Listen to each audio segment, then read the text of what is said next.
I finally found the key to creating a life worth living. In our unhealed state, we are like a cup. It's called the diathesis model in psychology. Essentially, we are the cup and our stress is the water. And when we don't know how to heal and empty our cup, the water spills over, making it impossible for us to get out of survival mode. We have a limbic system and a nervous system that are designed to keep us safe, and it believes it is required to live in hypervigilance and hyperindependence. And it's all up to me. I'm on my own. Life is hard. Life is not safe. I gotta make it happen. Which is an activated nervous system, regardless if it's fight, flight, fawn, or freeze, doesn't really matter. It's contracted, you're cut off, and you're on your own. That overactive limbic system and fear center will perceive threat at every turn, even when there is none, making it impossible for you to have a healthy relationship with life or the divine, which makes it impossible for you to receive. And of course, I'm only speaking from experience, and maybe a little bit from that neuroscience and trauma degree. So the first step is somatic healing. You gotta empty your body. You gotta know how to empty your cup of that stress and trauma. Then the next step is understanding reticular activating system, confirmation bias, and how we will only perceive what we believe we are experiencing.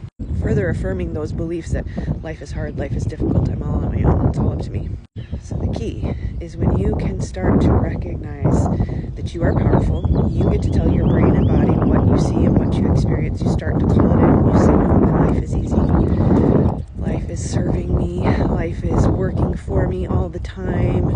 I am supported. I am free. I am wealthy. I am loved. And not from that place of, I want to believe it. I want to believe it. I want to believe it so that I can receive. But rather, life, show me. Divine, show me. Atoms in the air, present yourself to me, because I know that my eyes are only perceiving less than 0.00036% of reality, which means I'm missing out on 99.9% of reality. So you got to tell it to come in. And when you do, watch out, because if you've healed enough that you can really believe it's out there and choose to see it, you will start to see it. And this is the moment that I'm in. The holy freaking shit. How was I missing all of this stuff? How does life get to be this good? Are you for real? Is this just the beginning and it just keeps getting better and better and better? Are you kidding me?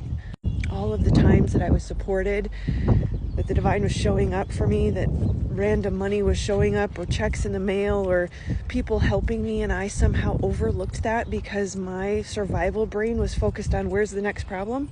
Those neural pathways that say I'm a victim, life is against me, life is hard, made me miss out on all of this.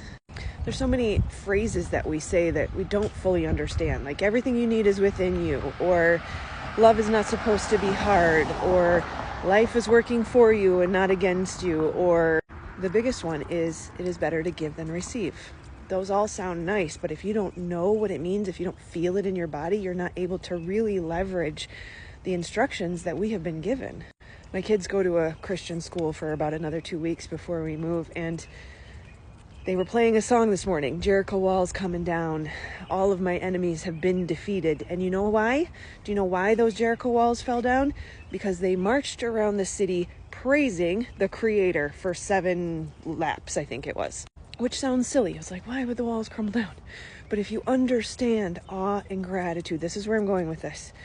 That is our weapon. My melody is the weapon.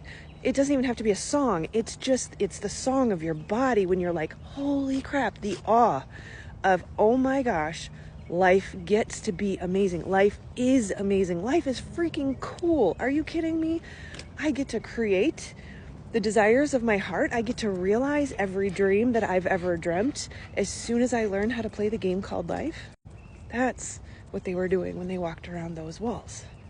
That's how we beat the enemy. There's my doggy bag. We're not beating anybody. We're just keeping our eyes on the divine, and life gets to be amazing in the process.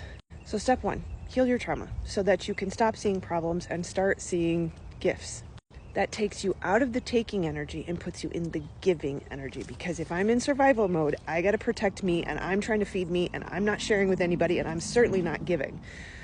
But when I start to see the beautiful gift of life and the evidence of provision and love and support and freedom and wealth all around me, then I'm in awe and gratitude, and I am giving. And it's not just rote gratitude, like I choose to be grateful so that I can receive something. No, my body is going, wow, holy shit, this is freaking amazing. Yeah.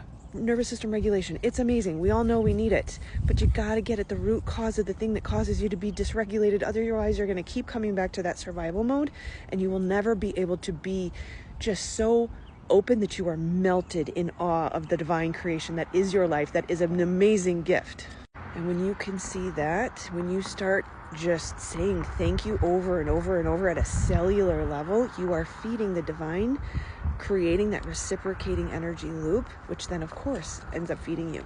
Yes, you ask and you shall receive, but it shouldn't be a whole lot more than asking. There's no efforting, there's no vision boards, there's no visualization, there's no trying to make it happen. I mean, yeah, you got to take some work, or you got to take some action and put in some effort, but it's not, there's no pushing, there's no trying.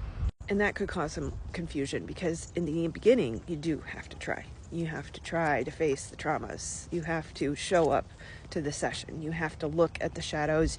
You have to be willing to cry. And for those of you who are men out there, let me say, there is no greater sign of strength than a man who is willing to cry and face his traumas. In fact, I would say that's probably the most attractive feature out there, is willing to do the work. But I digress. The sun's coming back out. Life is beautiful. Life is amazing. Heal your trauma so that you can see the gift, so that you can naturally be in awe, so that you can feed the divine, so the divine can feed you. And then it all starts to flow. I love you, my friends. See you on the flip side. Oh yeah, and check out the free stuff I got over there. I love you, and I'm here to serve. So thanks for being part of my purpose.